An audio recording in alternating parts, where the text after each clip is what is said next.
Hello, everyone, and welcome to the Kentucky Small Business Development Center's weekly webinar. I'm really glad you took time out of your day to join us.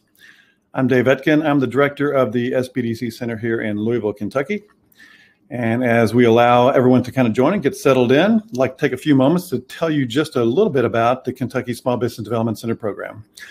The Kentucky SBDC program is the only statewide, nationally accredited program that provides entrepreneurial and business development services to assist Kentucky's entrepreneurs and businesses at every stage of their business life cycle.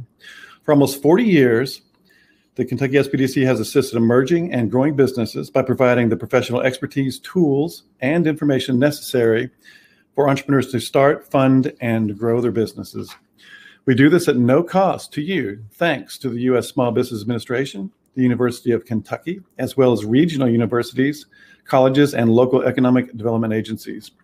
To learn more, visit us at KentuckySBDC.com, and there you'll find plenty of additional resources to help start, fund, and grow your businesses. And to request personal assistance, send us an email at info@KentuckySBDC.com or give us a call at 1-414-7232. We'd be happy to help you. If you look to the right of your screen, you'll find the chat feature as always. And if you have any questions for our presenters as we go through the program today, please present them there, post them there, and we'll get right to them. And just to make sure everything's working, you can figure out the chat. Go ahead and post where your name and say hello and tell us where you're watching from. Looks like there's Kay and Sloy and Sonia. Hey, Sonia. Jeremy, good to see you. Tamika, good to see you. And where are you guys from? So Tamika, you're from Louisville. All right. Looks like we got a ton coming in today. All right. I'm Dave Etkin again. I'm the director of the Louisville Center. We're one of 17 centers throughout the Commonwealth of Kentucky. And just to remind you, recording of today's webinar will be emailed to you later this afternoon, as well as the slides. So, yeah, okay. Everybody's joining in now. There's Michelle. Good to see you guys. We got a great guest today. I like to find people to share with us that are those folks that have been there and done that. And Ben Salisbury is the consummate teacher, professional, and consultant. Spent 36 years in the corporate world, driving sales for large companies with products. And he has just one of those folks that, through the years kind of jumped into entrepreneurship, started his own business, learned that, and then has been very successful at it as well. And so I think I'll let him tell you a little bit more about his journey. But Ben, welcome today. Good to see you. Thank you, Jim. Thanks for Dave. I was thinking about my brother-in-law, Jim, who I just saw in the chat. Hi, Jim. Thanks for having me. Thanks for having me, Dave. So I'm just going to hand it off to you, and let's get going here and talking about content marketing for your website. That's really key. We were talking about this earlier. Should be the tip of your spear. So, Ben? Yeah, absolutely. Thank you for having me. I'm excited to be here. I started my entrepreneurial journey 7 years ago. In fact, my anniversary was just like 2 weeks ago. Had I had any idea what I was getting into, I'm not so sure I would have gone through with it. But it's a lot like having children. You would, if you knew now then what you know now, you might not go through with it. But I've learned a lot in 7 years, and I love sharing what I've learned with other people. Our business is a consulting business. We provide sales consulting to a very specific client, wineries and craft distilleries. I've got a lot of experience in the industry, and so I've just parlayed that experience into helping other clients. I love sales. I don't like to personally sell, but I love to train. Now, I did it for many years, but I love to train people on how to sell well, and selling your own business is an important part of it. So, and I have a bend towards technology. So all things having to do with tech, like CRM and social media, digital advertising, all of those things are really near and dear to my heart. Our clients, as I said, are wineries, distilleries, but also importers and distributors. So we're a B2B company. We do not sell directly to consumers. We help our clients be successful with consumers. So that's the nature of what we do. So it's kind of a highly specialized, very niche down business. I took this right off our website. This is our areas of expertise. I don't do this alone. I have a great team working alongside me, but I think it really helps on the website to have somewhere where you can tell people these are the things we do. You know, what do we do? But you want it as simple as possible. You're going to pick up a lot of lessons. Hopefully today, this is the first one. Whatever you put on your website, keep it as simple as possible. Nobody has time to read. So if you've got a long, a large amount of text explaining what you do and how you do it, no one's ever going to read it. So that's definitely one of the things to pick up on today. I also think it's important to have a social media presence, but you can't be everywhere. So it really helps to kind of pick the platforms where you think your clients are hanging out. And so in my case, LinkedIn is kind of the primary way. Since I'm in a B2B environment, LinkedIn is the primary way that I find customers and talk to customers. That's where my customers hang out a bit. LinkedIn isn't just for unemployed people. It's become one of the most powerful networking tools for any industry. I was a very early adopter to LinkedIn when the platform first came out, and that's really benefiting me now as a consultant because I have over 4,000 first level connections, and I don't connect with anyone that I don't know. So this isn't just a numbers thing. These are actual connections, a byproduct of being in the same industry for 3 decades. My other favorite tool is my email list. And that's another big takeaway from my lesson with you today. Your email list is the point of the spear for your business. You must have an email list that's active and engaged. You need to know how to grow it and how to leverage it. And there's a learning curve there, of course. I use ConvertKit. That's my email software that I use. I have 1,000 subscribers. Roughly, it's a little higher than that now since I made this slide. But I want you to look at my open rate. I have almost a 50% open rate for using email. That shows that I'm sending the right content to the right people. I have a YouTube channel with 650 subscribers, a Facebook page with 761 fans, and I have a presence on Instagram. So between LinkedIn, YouTube, Facebook, and Instagram, that's it. I mean, I'm always very tempted to jump on other platforms. I don't do Pinterest. I have a Twitter account, but I don't really use it. I'm not on any other platform. So, excuse me for 1 second. Being able to draw upon your social media presence to drive traffic to your website is very key. And I'm sure you've had other speakers come in and show you how to get a social media presence. I just wanted, for today's purposes, to show you that what my social media presence looks like and how I use it to drive traffic to my website. So speaking of my website, I have had many iterations of my website. The first 2 or 3 were really bad, really awful. I had no idea what I was doing. Maybe you can relate to some of this. I put all this energy and time into creating a website and wondered why no one ever came to it. And when I first put in Google Analytics so I could look at the traffic that was coming to it, I was pretty startled to see that there was nothing but crickets. So I've learned a lot. The latest iteration of my website is doing very well, and it's finely tuned to be a lead gen machine.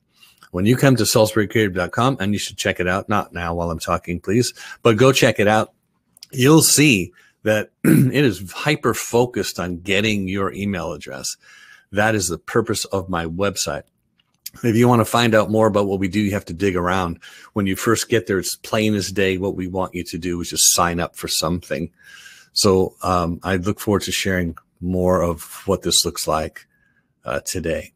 My website is not an online brochure where it's about us and our products, and it looks like what it's supposed to do. In fact, I don't mean to be hypercritical of these tools, off-the-shelf tools like Squarespace, Weebly, etc., where you can build your own website. My first website was built on Weebly, so I get that. It's just not a very effective way to convert visitors into paying customers. At a certain point, you need to get hyper-focused on what you want your website to do. So we're going to get into this a little bit. These 2 graphs are really important. The top is my website traffic for the last 3 months. The bottom is my lead acquisition, the number of new people signing up to be on my email list, where I can then build a relationship and make business happen. You can see that it's not a straight line. There are peaks peaks and valleys, and we're going to talk a little bit about this. You'll see a big black hole on the bottom chart from 3 months ago where I purged my list. I got rid of hundreds and hundreds of subscribers who weren't very active.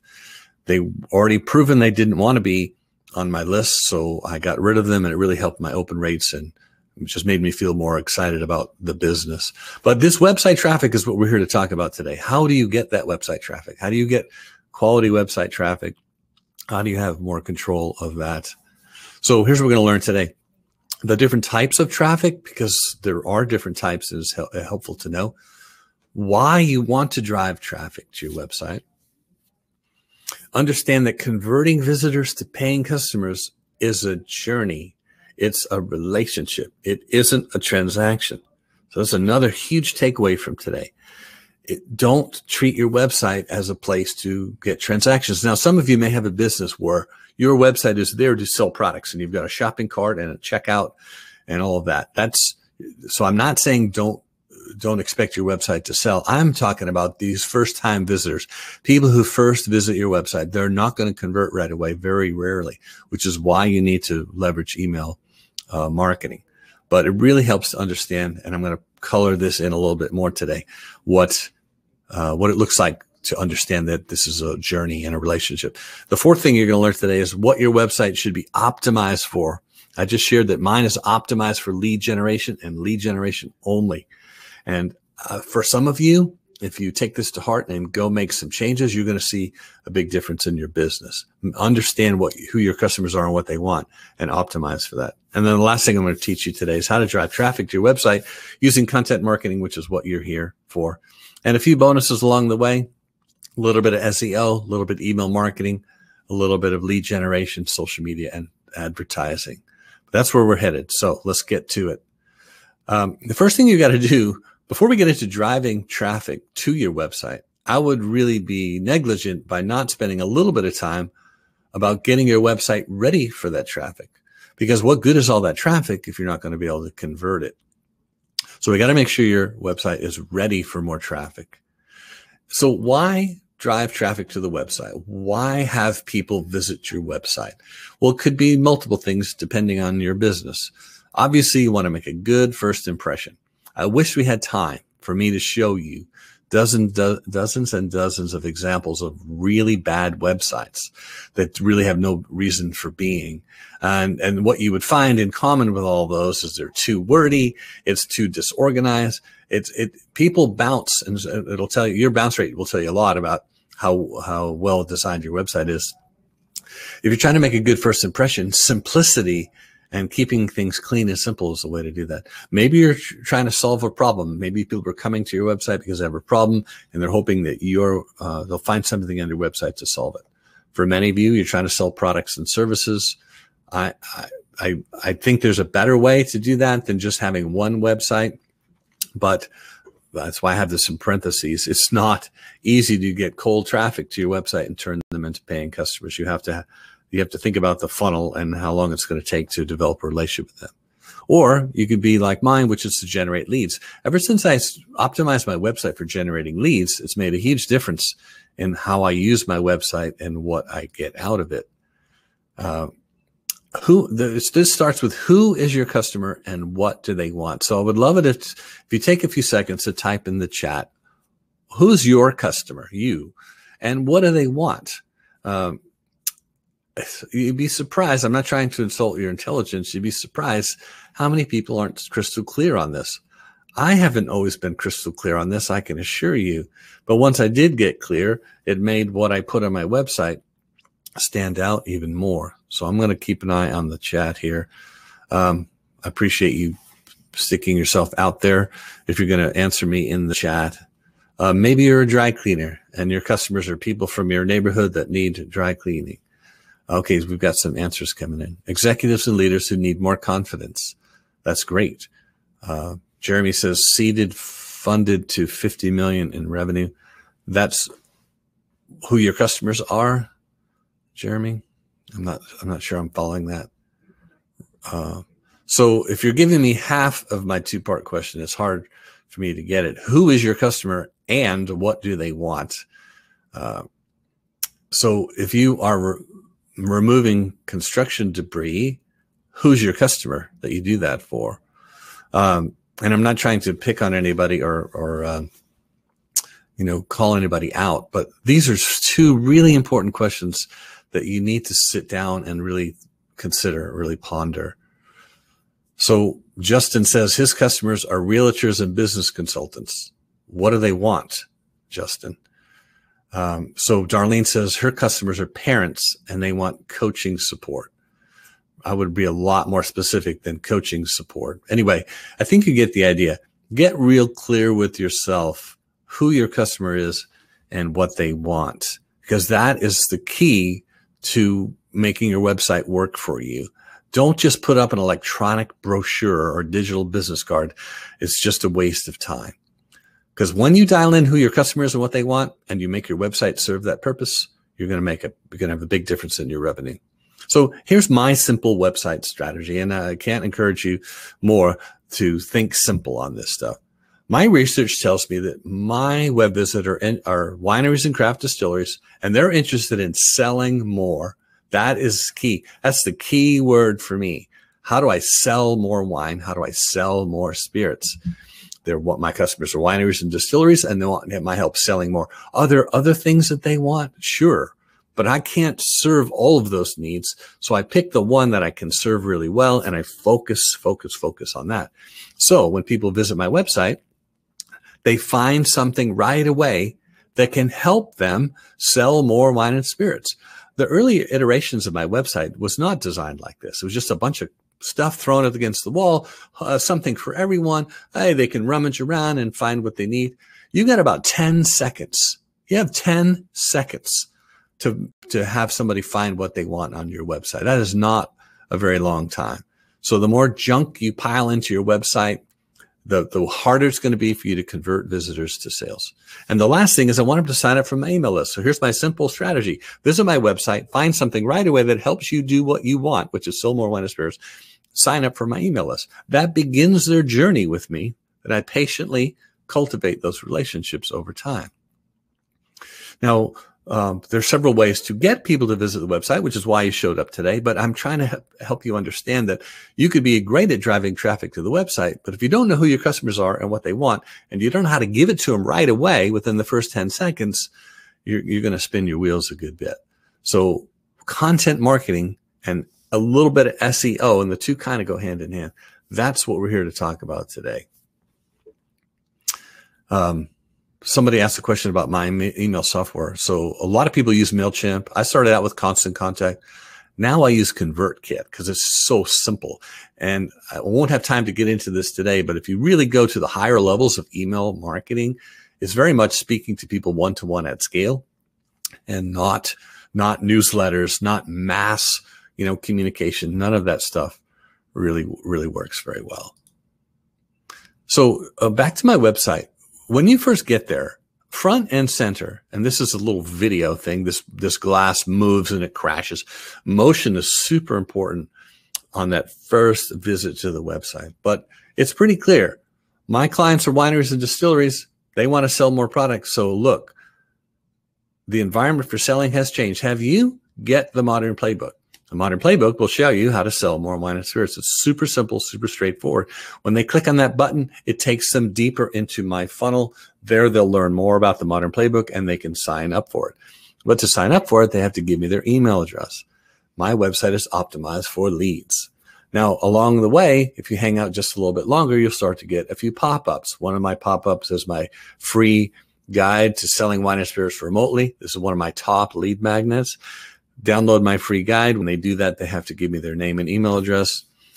There's another one somewhere else on the site. I've got all these little trip wires set up everywhere that you trip on them and you get the invitation to get something for free, something of value for free. I also have a quiz. Take my quiz, find out how strong your digital selling IQ is for wine and spirits. This is my website's number one and only function, is to get people to sign up for stuff. Keep the lead machine humming. That's what my website is all about. I'm encouraging you to do the same. Now, if you do go deeper, some people don't want to wait around and sign up for stuff. Some people just want to what if I want to hire you, what's it going to cost me? And so this to me was a big step forward in my website design.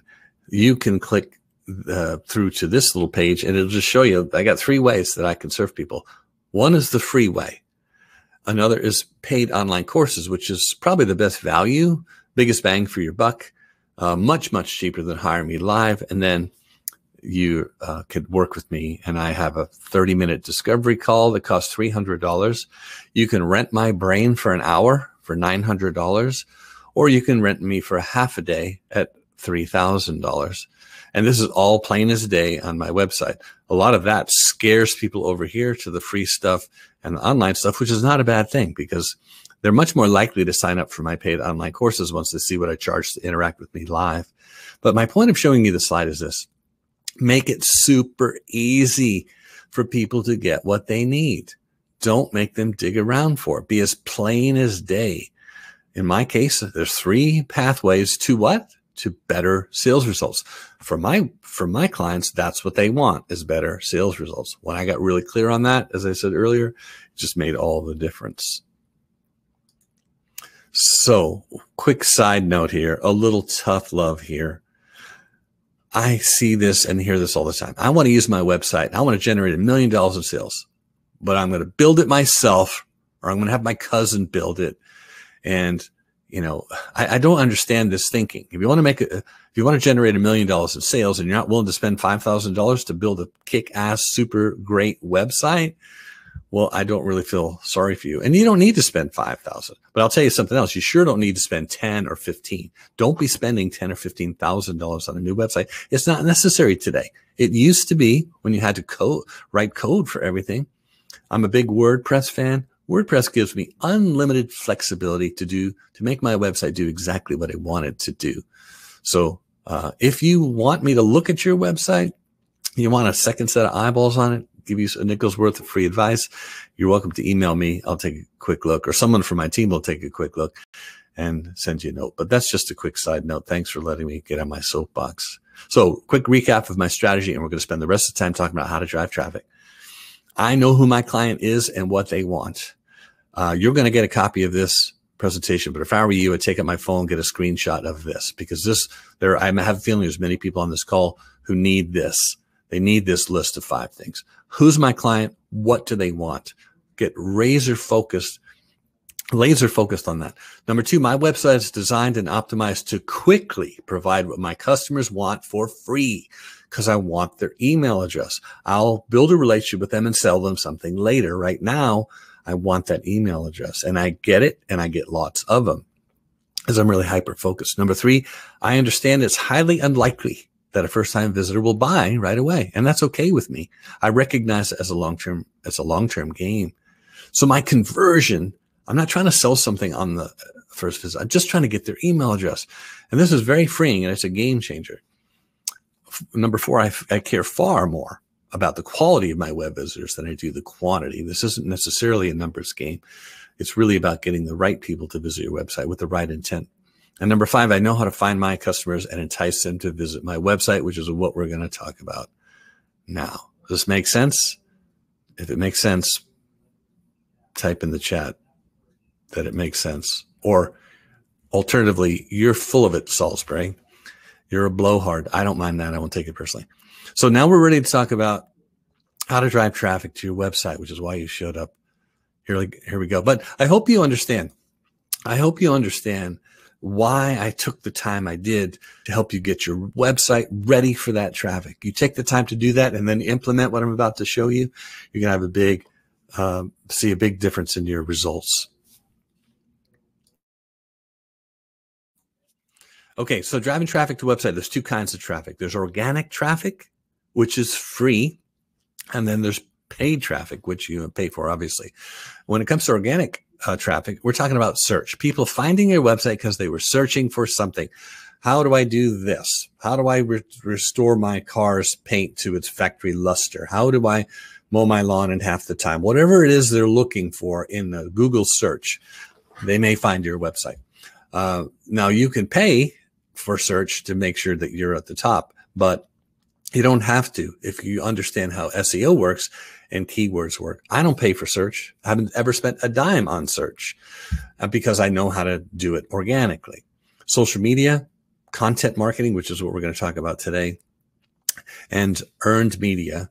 Earned media is PR, somebody writing about you, somebody writing a review about you.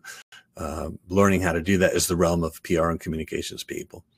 Paid search, Facebook, Instagram ads, which is my favorite, and influencers. There's a lot of talk about influencers. Everybody's chasing that shiny rainbow, looking for help. It is a really tough world. If I were you, I would stick with some basic stuff like Facebook ads. So we're going to talk about SEO and content today because that's what you came for. Now, don't let this overwhelm you, this slide, the content marketing toolkit. Don't let it overwhelm you. There's a learning curve to this, but it's so worth it. And let me tell you something. If I can do this stuff, anyone can do it. This is not, I am not a genius about these things. And none of this is really, really hard at all. Make sure your website has some kind of analytics. Either the built-in analytics came with the platform you built it on, or take a little time to learn how to install Google Analytics. It's not hard at all, but it will tell you so much about what people are reading when they come to your website, how many people are coming to your website, what do they do when they get there. There's all kind of really cool things. So you need to get that. If you're not using Keywords Everywhere, which is a free Google Chrome extension, I invite you to get that. It's been a game changer for me. I actually have the paid version, but even the paid version is only like $6 a year or something crazy. It really helps to have a social media presence. I'm sure you've had lots of other speakers come in and talk about social media. We're not going to get into how to do that today. Yes, my current website is built on WordPress, and all the websites we build for clients is built on WordPress because it's supremely flexible. There's nothing you can't do with it, including having a shopping cart and all that other stuff. So email software, we use ConvertKit. We also use MailChimp. A lot of our clients use MailChimp. You got to have these. You got to know how to use them. You have to have a basic understanding of SEO, which I'm going to give you today. Shutterstock or some other kind of copyright-free images. I spend a lot of money on Shutterstock because I don't ever want to worry about it being copyright-free. And it's like whatever idea I have in my mind that I want to visualize with an image, I can find it on Shutterstock. Now, there's other services that are free services. So you can do, so take advantage of as much free stuff as you can. But being able to get your hands on good images is key to content marketing. And then, of course, the content. For me, it's writing articles, making videos, and creating lead magnets. We're going to get into a little bit of that. We have someone in the chat who's a WordPress developer, so check it out. So wake up call, more tough love. If you're not optimized online, you don't exist. Notice I didn't say if you don't have a website, you don't exist. You can have a website and still not exist. You've got to be optimized. Who's my customer? What do they want? Can I give it to them quickly in the first 10 seconds of visiting my website? That's what you're up against. So remember that chart about my website traffic. I'll break it down a little bit. Here you can see I spent a good bit of money on a Facebook and Instagram campaign that drove a lot of traffic to the website. Good news, got a lot of new traffic to the website. Bad news, it really hurt my bounce rate. A lot of these people are just, they were there for 5 seconds and they bounced. And sometimes that's the price you pay. But I still like to do it periodically because out of the few people there, all I need is a few people out of that crowd that says, hey, I never heard of these people. Whoa, look what they do. So I'm going to join their email list. So then it's always, if it's worthwhile, you can do it. Now, once a week, I try to, and maybe you can relate, I try to publish a new blog post every Thursday. I don't know, I don't always get around to it, but I try. So Thursday is my day to do it. But look, you can see on the days that I did it, it drove a nice spike in traffic. So this is really key. And that's what we're here to talk about today. So here's my simple 5-step formula for content marketing. It really is simple. You can do it. I don't care how unsophisticated your tech skills are. Everyone listening to my voice right now, you can do this. One is research keywords and topics that my customers want to learn more about. It's so easy to do this now with Google and the free Google extension Keywords Everywhere. I'll give you a demo of this in a second. Spend the time researching. Don't go with your gut. Don't think you know what your customers want. You really have to research it. Once you're done with that research, you should write a simple article or blog post. It doesn't need to be long. It doesn't need to be grammatically perfect. Use all caps, use emojis. It doesn't matter. When you're writing content for your website, it doesn't have to be perfect. Nobody's going to give you a grade. So don't be afraid of writing a simple cryptic article as long as it delivers on what people are looking for. Because when they come to your website, they're looking for help. And if you've got that help, it's going to really make a difference. Then you want to publish the article on your website. Use some basic SEO. We're going to go over this. Then you can promote it. And by promoting the article that's embedded on your website, using a link to drive traffic there, you're going to get lots of traffic. I try to promote as much of this for free as I can. And I'm going to show you exactly what this looks like when I post it to LinkedIn, Facebook, and Instagram, and then I send it to my email list. Then you can analyze what's working, what's not. I've written more than 55 articles in the last 7 years. Most of them were not very well received. Several of them were unbelievably well received. A few even transformed my business, and then others fell flat as a pancake. You just don't know. You have to try a lot of different things. But without the analytics, you won't know what's working and what's not. And of course, when you're done, you could always run a Facebook and Instagram ad to promote that article you just wrote. So let's dive into this and take a look. So here's a little screenshot of research. It's kind of hard to see. I don't know how big it is on your screen, but I Googled the word sell more wine. And when I Googled the word sell more wine, this is what I got back. So this is a little time consuming, but it's so worth it. So I'm looking at all these articles that came up in the search. I'm probably going to read a lot of these articles in the search. I want to see what people are saying. And I love to open one of these articles and then scroll right down to the comments, because the comments will tell you all kinds of things about what's on people's mind, what they're struggling with. As soon as I type that into the search, I get, because I have the Keywords Everywhere Chrome extension, I'm getting all these other search results and suggestions about related keywords that I might want to use. So I might go ahead and just click on one of these right here and see where that rabbit trail goes. But I got a little Excel spreadsheet or a spiral pad, whatever you like to take notes with. And I'm researching, learning, trying to look at things from different angles. In this example, I switched over to searching for how to sell wine to restaurants. Well, it turns out there was a lot to be said about this topic. And I thought, well, maybe this topic is already covered and I can't really add to the discussion. That's what I thought until I started reading some of these articles. And I'm like, oh, these are lame. These people don't know what they're talking about. I could do so much better than this. So that was the sweet spot. A lot of people writing about it and searching for it, but very few people doing it well. So that is how I decided to write an article about how to sell more wine to restaurants. And that's how you should do that too. Really get into the heads of your customer. Do some research to find out what they want.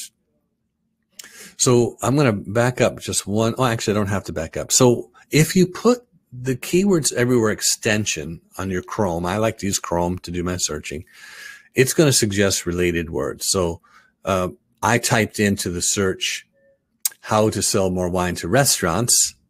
And look what I got, how to sell wine into restaurants, 7 tips for wine distribution to restaurants, blah, blah, blah. But over here under keyword tool, I got how to sell wine legally, how to sell wine to retailers. So this is a time-consuming process, but extremely worth it. So that's what I'm doing when I'm researching keywords, and I'm making notes so that when I get the keyword or phrase that I want to write about that's coming up, here's what I do with it. I write the article. Now, I like to write. I'm pretty good at it. I'm a horrible speller, even worse with punctuation. There are tools to remedy that. I like to just get out a Word document and just start writing. In this case, I wrote an article called 6 Keys to Selling Fine Wine. How why 6? I just made it up. I came up with 6, and then I wrote about those 6. So if you're one of those people that waits for perfection before you publish something, you're going to really struggle as an entrepreneur. You just need to get it up and running and make it okay that it's not perfect. I am absolutely never going to win any big prize for my writing, but it doesn't matter. I do it effectively enough to drive tons of traffic to my website. Now, the more words, the better, but don't let that freak you out. If at first you can only write 500 or 600 words, and Microsoft Word will tell you right at the bottom of the document how many words you've written so far. It'll kind of bring back flashbacks to high school.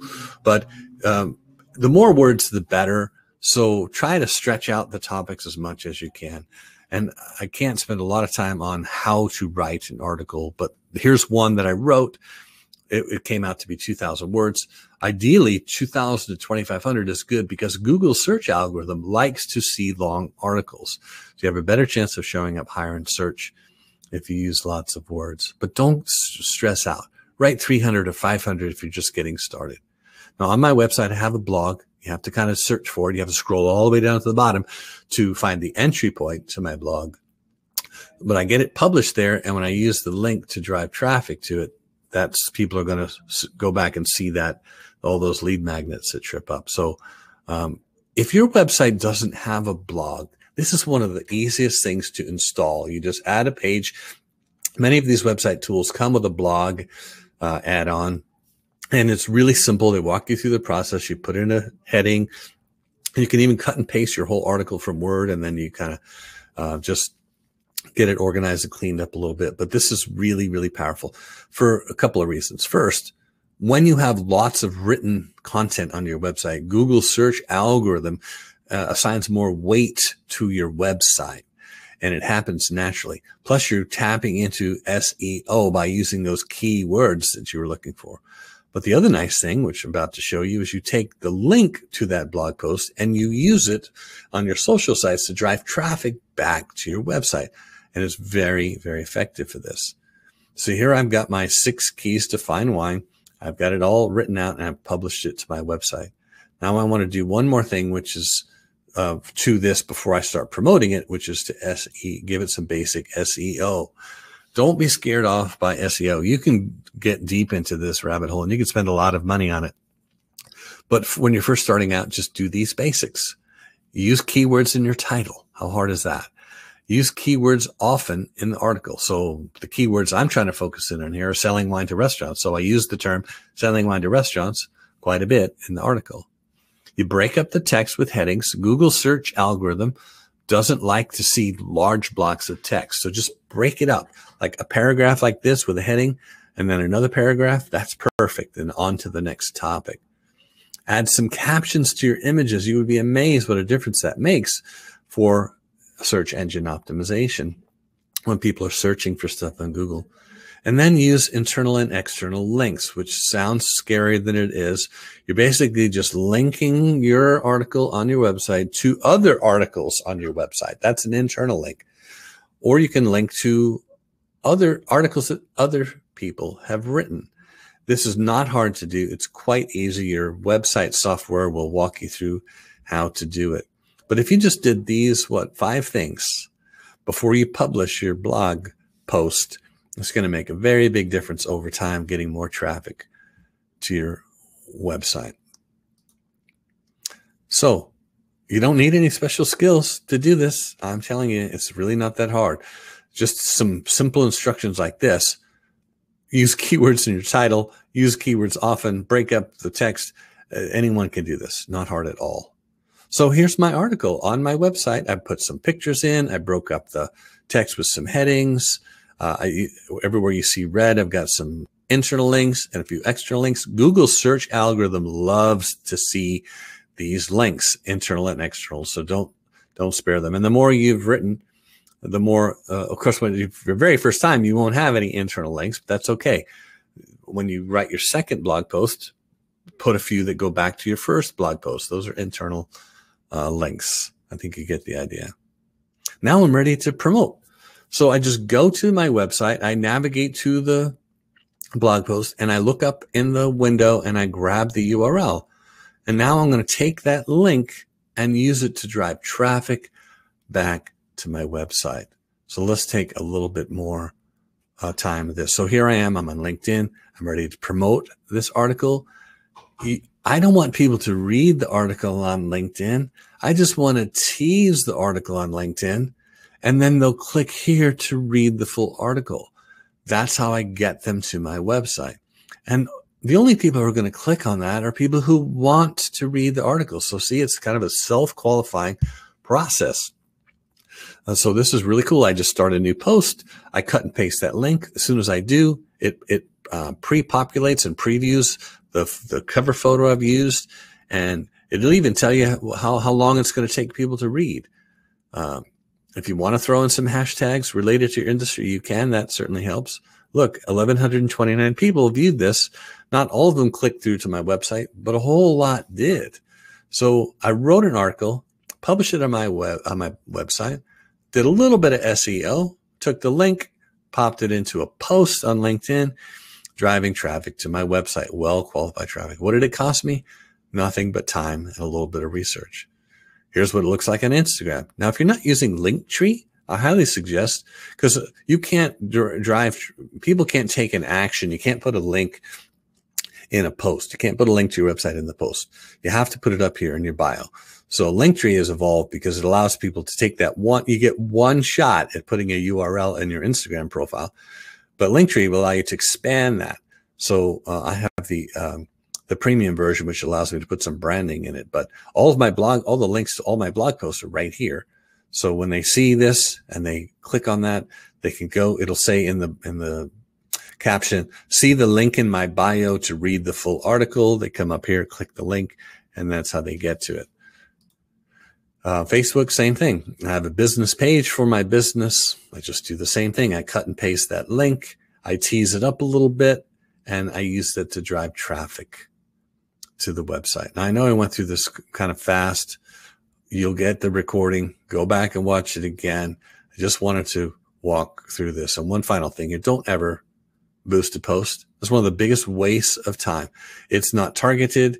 It's great for Facebook, lousy for the business owner. I wish I had more time to get into it. Just suffice it to say there's better ways to spend money on advertising than boosting posts, which is just a giant waste of time. Tons of articles and videos on the net about why you shouldn't boost posts. Go check them out.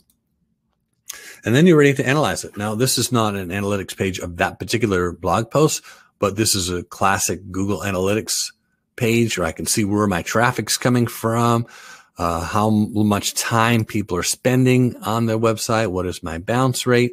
My bounce rate's kind of high. Anything above 80% is a little troublesome, but it's high because I spend a lot of money on Facebook ads, and the level of intent is often kind of low. But do some analytics. Don't skip over this part. I wish I had time to go. I could do a whole hour just on how to use Google Analytics. I want to see what brought them to the website. What did they look at when they went there? What did they look at second and third? What path did they follow? How long were they on there? I want to look at all those things, and you can with Google Analytics. So if you want to get serious with SEO, here's two great tools. Because one of the reasons I love WordPress is you can get all these plugins that help you just do whatever it is you want to do better. We use Yoast for SEO. It literally walks you through what you can do to each blog post to make it rank higher in search. I believe this thing pays for itself many times over if used consistently. My other favorite tool is SEMrush. SEMrush allows me to do very deep dives on keywords and related keywords. I can analyze competitors. I can analyze my own website. This is some pretty advanced stuff, and some of you on this call may be ready for some advanced stuff. So this would be a good place to start. So I think we're kind of coming to the end here. Yeah, we are, because I wanted to save time for questions. I'm sure there's going to be a lot of questions, or at least I hope there are. If you want to reach me, I'm on all the social media. I didn't put my email address here, which is ben@salisburycreative.com. If you want me to look at your website, if you have questions that you think of later, feel free. I don't charge people to contact me by email, just if you want to talk to me live. Fabulous. That was intense, Ben. Yeah, we crammed a lot in there. We crammed a lot in. I will just say to everybody out there, if you have not gone to Ben's website already, you really should. I mean, there is just a ton of free resources and videos there. I've watched a ton of stuff and learned a lot. He is an awesome resource, so please take advantage of that. So if you have any questions or comments or like to pick Ben's brain while we have him, I highly recommend that you go ahead and put that in the chat so we can take advantage of his expertise right away. But I'd like to ask a quick question to kind of get the ball rolling a little bit. You mentioned that, in your article writing, your blog post, you would put it on LinkedIn and Facebook and maybe Instagram. Would you do that all on the same day, or what's the sequence of that? What's the best practice there? Oh, that's a great question, Dave. Yeah, I typically do. So like tomorrow's Thursday, I've got a fresh blog post ready to go. It's already been SEO'd. It's already published. It's got internal links, external links, captions on the pictures, headings. It's ready to go. Now I'm going to promote it. So tomorrow, Thursday, is my day to promote it. So I'll just take that link. I'll do a little post on LinkedIn. I'll flip over to my Facebook page, put it there. I'll put it on Instagram. And if I want to, or I really think it could be a monster, I'll spend some Facebook advertising money on it. But generally, I don't. But yeah, I'll just do it all in the same day. Okay. You don't have to. You don't have to, but it really helps to get into a habit. Right. So yeah. So do you post something every week, every Thursday, or what's your schedule? I try to, but I don't always make it, or I have some other thing going on. But it does help to pick a day of the week, because it kind of, after a while, it just kind of gnaws at you if you didn't do it. If you're not nailed down to a specific date, you can allow yourself to go months without doing it. So Thursday's my day. I try to focus on that. Okay. Jeremy would like to know, do you get the leads from the website and put them in a CRM? Yeah. So I'm a Salesforce guy. I do. One of the first things I do every morning is I look in my email software to see if any leads came in overnight. And I probably average between 1 and 3 new leads a day, which is not too shabby. Mm-hmm. And I'll research those leads. I'll try to find out who they are. One of the best practices, I think, is only ask for first name and email address on all of your lead forms. You'll get a lot more leads because it's lower friction. Do not make the mistake of trying to get first name, last name, zip code, date of birth. You're going to lose a lot of potential leads. Make it as easy as possible. So I go into ConvertKit. I see if I got new leads. I do some research on them. Now I have a zap between my ConvertKit and Salesforce CRM. So when I've filled out all the fields that I want, I just hit add to Salesforce button, and it goes into Salesforce. Now in Salesforce, I can put a lot more information: where they used to work, who they report to, what their background is, what influences them, links to the social sites. In my email software, I just keep it really simple with the basic information. But yeah, I'm a big believer in CRM, and I'm a Salesforce guy. Awesome. Kate would like to know how many folks on your team. Yeah, so a long time it was just me and my wife, Bessie, who does all of the bookkeeping, all the invoicing, all of the payroll. But over the years, we've added more people to the team. So I have 1, 2, 3 full-time people and a contract person who's really more, well, this is a whole other webinar, right? 1099 workers. So I guess that's four people plus my wife and I. So we have 6 people on the team. Okay. But a lot of stuff I'm showing you today, I could do it all by myself and have done it all by myself.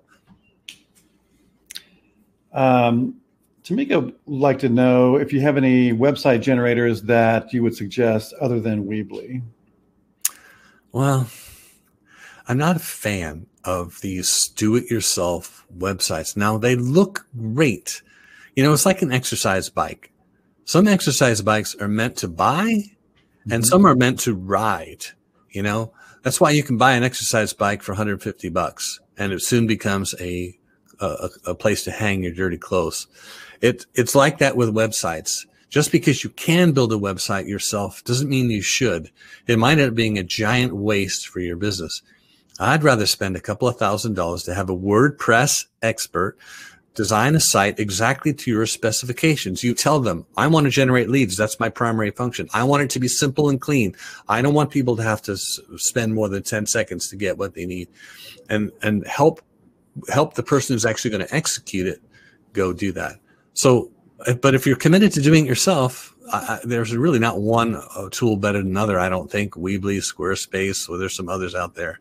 I'm just not a fan. I'm never going back to the do-it-yourself website. It's just a waste of time, I believe. Mary would like to know if you have any examples of companies with really effective websites, other than yours, of course. Well, I don't know. I mean, what industry? Because there's what's a best practice for one industry website might be different for another. So I don't know if I have any. That's a great question. But you can Google, best website design, best simple website, best website for lead generation.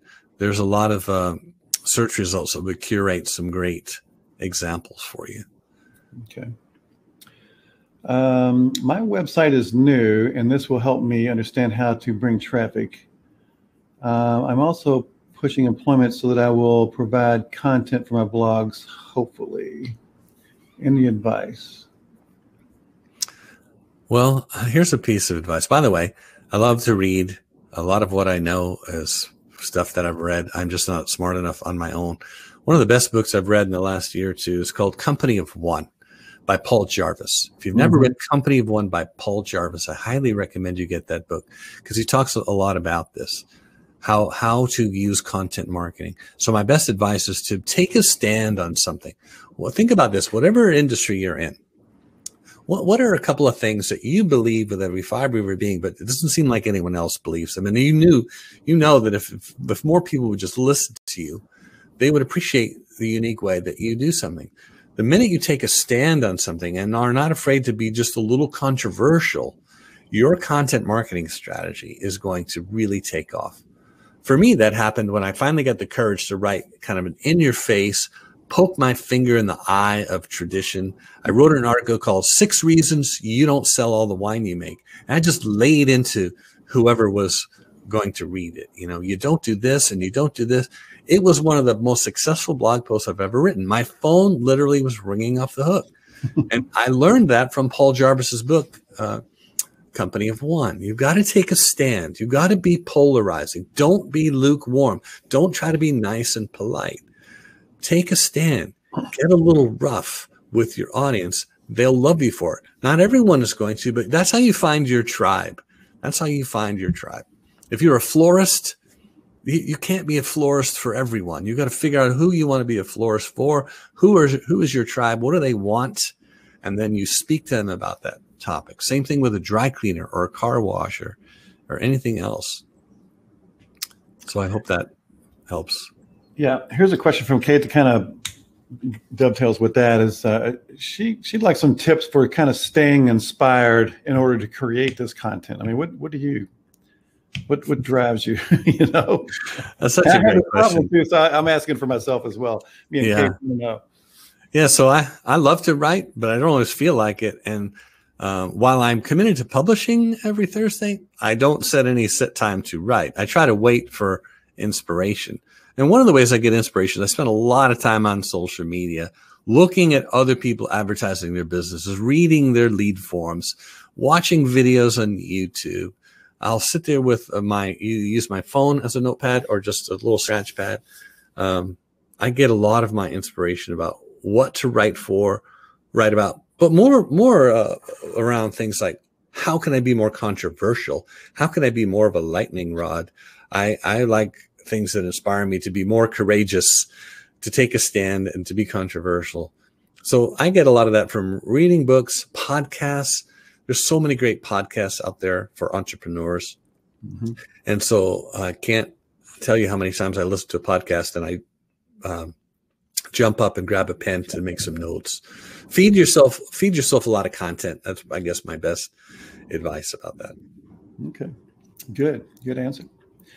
Jeremy asks, in the early days, how did you create an email list organically, or did you start with paid generation? Yeah, that's a great question. You know, I think I have, as of today, I have like 1,017, and I'm constantly purging it. I use double opt-in. I don't want anyone on my list that doesn't truly want to be there. So don't be afraid of making people jump through a few hoops to join your email list. But start with 1, then go to 2, and then go to 3. Everybody just starts with 1. So I really think it starts with having multiple places on your website for people to sign up. So they see your content first, like somebody sees a YouTube video or they read an article and they're like, I really like this guy. He kind of tells it like it is. He seems to know what he's talking about. I love his style. He's kind of funny. And that's when they join my email list. So make yourself attractive with your content. Make it really easy for people to join your email list and give them a reason to do so. One of the best reasons to do so is give away something of value for free in exchange for the email address. That's the number one way that people join my list, is they've downloaded an article or they've, signed up for a free online class. I have a number of different lead magnets. That's really one of the best ways.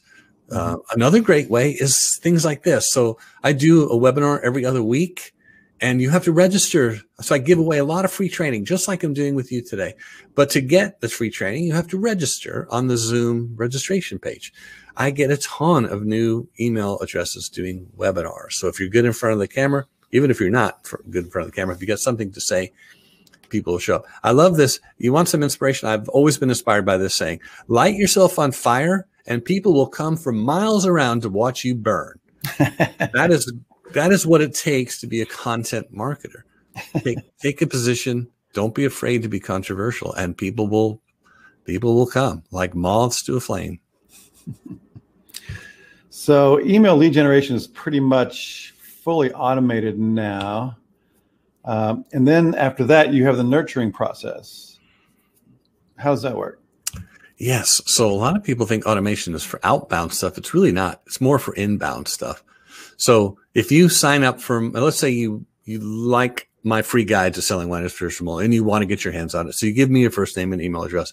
When you do, you're automatically subscribed to a nurture sequence. And I always try to have 4 emails in my nurture sequence. The first 3 are giving more value, giving more value, giving more value. And then the 4th one will be some kind of a soft offer. So let's say you download my free guide to learn how to sell wine and spirits from only, and you love it. In 3 days, you're going to get another email that says, have you had a chance to read the free guide? If so, you're going to love this video. They're very, very short. It takes them to watch another piece of content. 3 days later, they get another email saying, do you ever struggle with this, or can you relate to this? And just a few lines, and then here's another article, or here's another thing. So that's how my nurture sequence works. I'm not trying to sell them anything. I'm just trying to build a relationship. Add value, add value. Great book for this is Gary Vaynerchuk's book, Jab, Jab, Jab, Right Hook. Read that book. Do what he says. That's a great nurture sequence. The 4th one, 3 days later, will be, thanks for sticking with me. I'm so glad you're in the tribe. As a thank you, I want to give you 50% off my most popular online course, blah, blah, blah, with a link and a coupon code. Something, but only after I've given value, given value, given value. But all that's automated. And depending on what people click on as they go through the nurture sequence, they pick up more tags, which allows me to tailor my communication just to those people. So there's a whole webinar there on how to use email marketing, but that's a nurture sequence in a nutshell. I have a lot of that automated. So just like when you go to my website, you might trip over all these different offers. When you subscribe to one of them, you're going to get, I've got all these different sequences that are appropriate for that. If you take my quiz, depending on the results you get in the quiz, you're going to be subscribed to a different nurture sequence. Yes, it takes a long time to set it all up, but it's because it's automated. You only ever have to do it once. And then this helps convert more people into paying customers. Let's see. Darlene asked, how does research leads work, look different when it's an individual versus a company? I'm looking to expand a coaching company.